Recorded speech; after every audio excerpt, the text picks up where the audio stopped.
Bonjour, on se retrouve donc pour la suite de la vidéo à propos du composant Color Slide. On a fait le branchement du sens VM vers V, qui nous permet donc de faire des choses comme ça, mais on n'a pas fait le sens V vers VM. Et pour ça, il va falloir qu'on utilise un autre décorateur, qui est le décorateur Output. Alors, pour faire ce décorateur Output, on va se placer dans la vue modèle de notre composant. Et on va définir, comme ça, un nouvel attribut. Je vais l'appeler ColorChange. Et ça sera égal à un event émetteur qui va renvoyer des chaînes de caractères. Voilà. Donc là, je définis mon attribut, ColorChange. C'est un nouveau event emitter, c'est une classe fournie par Angular. C'est une classe générique. Là, je suis en train de lui dire que les événements qui seront émis seront de type string.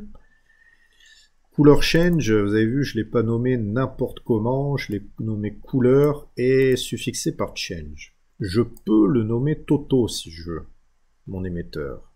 Mais on va voir que quand je vais faire du double data binding, VM vers V, V vers VM, sur un même attribut, eh ben, c'est la convention de nommage qu'il faut respecter. Voilà. On s'embête pas plus que ça avec Angular, il y a des choses qui fonctionnent par les conventions de nommage, et ça, c'en est une. Alors cela dit, là, ça ne me fait pas encore un attribut de balise. Là, c'est un attribut de ma classe. C'est pas un attribut de ma balise AppColorSlide. La preuve, si je vais sur App Component, ici, et que j'essaie de dire, tiens, je veux faire un binding, eh bien, j'ai rien qui m'est proposé. Voilà, tout simplement. C'est un attribut de ma classe, c'est pas un attribut de ma balise. Pour que ça le devienne un attribut de ma balise, je dois utiliser le décorateur addOutput. Et dans ce cas, si je définis ça en addOutput, j'aurai bien la possibilité, ici, de rajouter une décoration, enfin, de m'abonner à l'événement ColorChange. Et par exemple, je pourrais dire, si la couleur change, alors color A sera égal à la nouvelle couleur qui a été émise, que je trouve dans $event. $event, il est renseigné automatiquement par Angular. C'est la valeur qui a été publiée par l'émetteur d'événements ColorChange. ColorChange est une source d'événements propre à la balise. Ah bah, très bien. Est-ce que ça marche? Bah non. J'ai déclaré des choses, mais je ne les utilise pas. Donc forcément, ça ne marche pas. Il faut que j'aille utiliser ça. ColorChange, là, n'émet pas d'événements, pour la bonne et simple raison qu'à aucun moment je lui dis d'en émettre. Alors comment est-ce qu'on va faire pour émettre des événements? Eh bien, on va faire un petit peu comme pour le TP là, en MVP. Il me faut une fonction là qui me fasse la mise à jour de ma couleur. Ça, je sais faire. Je vais dire que c'est une fonction update. Elle prend en paramètre un U qui est un partial color RGB. Ok, donc il contient tout ou partie de ce que contient color RGB, donc une des intensités. Je vais définir une variable, voilà, que je vais appeler, je sais pas, C, qui sera de type couleur RGB.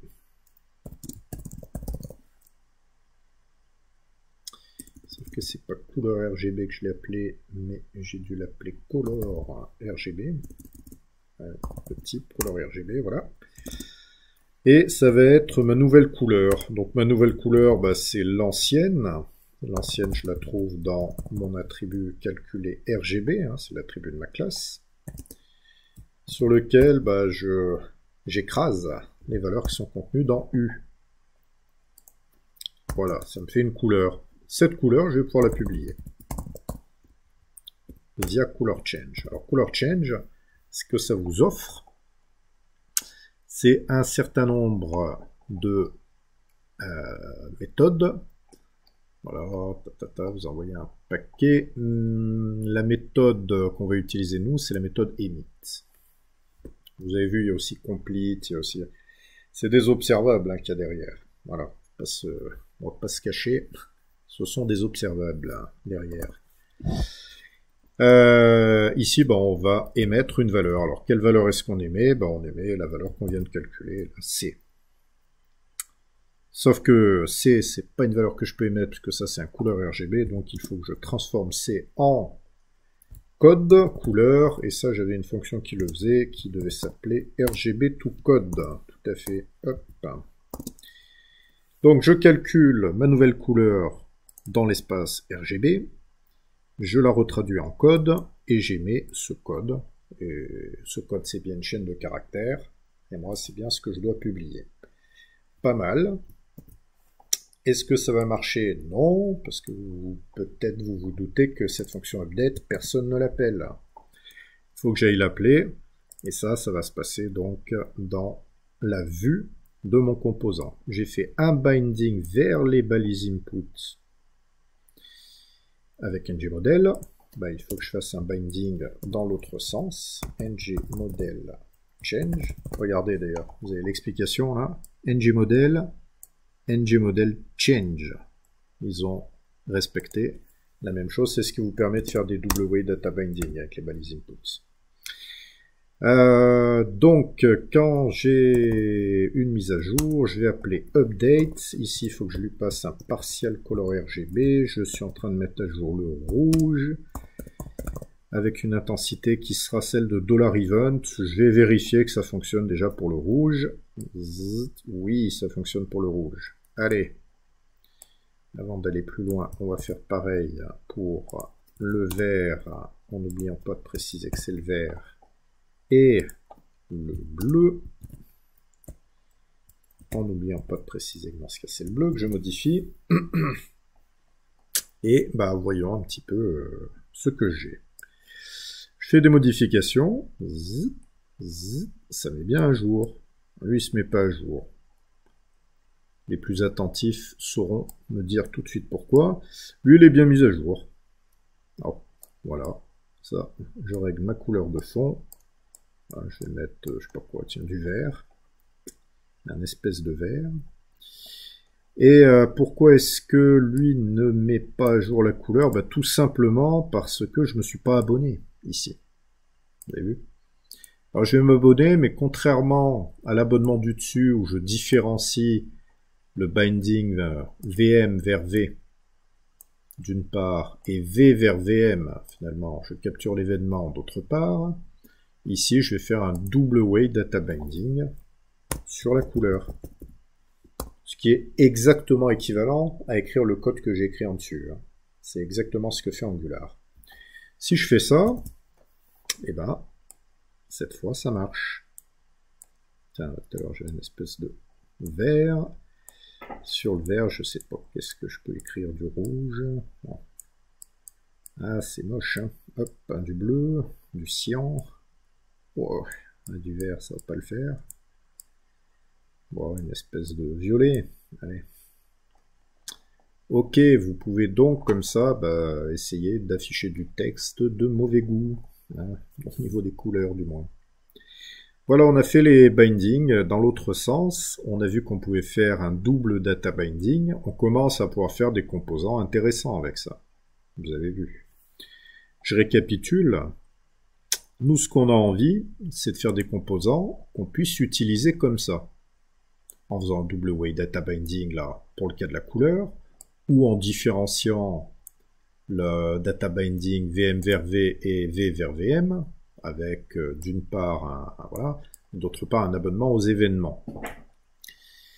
Pour faire ça, on utilise des décorateurs, add input pour faire un lien de l'extérieur de la balise vers la balise, transmettre de l'information dans la balise. Ça va être un add input, c'est une entrée de la balise, une source d'information pour la balise. Et add output, c'est un émetteur d'événements. Voilà. Event emitter, le nom est très bien choisi, ça va vraiment émettre des événements. C'est-à-dire, voilà, les choses ont changé. Ça les émet où? Ça les émet à l'extérieur de la balise. Ça permet de communiquer avec le composant qui contient la balise. Typiquement ici, c'est le composant racine. Il a instancié 2 instances de couleur slide. Il va pouvoir communiquer avec eux grâce aux inputs et aux outputs. C'est ce qu'on a fait. Le reste, les branchements là qui ont été faits avec AddUpdate, etc., c'est équivalent à ce qu'on avait fait avec le MVP. Et dans le MVP, ici, on était aussi obligé à un moment d'émettre des nouvelles valeurs. C'est ce qu'on fait ici, mais on émet via l'attribut EventEmitter qui est un output. Voilà. Et ben, j'espère que vous êtes convaincus que c'est quand même assez élégant comme solution qui est proposée par Angular pour aborder ce genre de problème. Et je vous laisse jouer avec ça.